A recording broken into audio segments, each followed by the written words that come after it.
जो भी ऐसा किया ना, मेरे मुंह पे गोली चलाओ, मेरे सर पे चलाओ गोली। मेरे लोगों के सामने क्यों ऐसे करते हो? हम आपको ओपन चैलेंज देते, जो ये सब कर रहे ना, मेरे सर पे गोली ठोको। लड़की समझ के क्या समझ रखा है तुम लोग? मतलब हमको ये कहना है कि लड़की समझ के कमजोर समझ लिया हो? हम इंडिपेंडेंट निर्दलीय वो किए ना जो तुम लोग संगठन वाले नहीं कर पाओगे, समझा ना? और जो भी ये सब किया है, हम ओपन चैलेंज देते हैं, आके मेरे सीने में तुम गोली ठोको।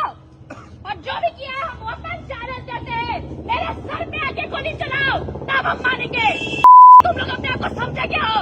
यहाँ पे क्या मेल डोमिनेंस चल रहा है क्या? एक लड़की अगर जीतना चाह रही है, एक लड़की अपने दम पे जीतना चाह रही है, तो तुम लोग सबको मिर्ची लग रही है ना? वो खंडी है ना जो निर्दलीय हो गए, तो तुम लोग संगठन वाले सब नहीं कर सकते हो। और इस बार लड़की जीतेगी और छात्र संघ राज करेगी और निर्दलीय जीतेंगे। एकदम बेजोड़ पाए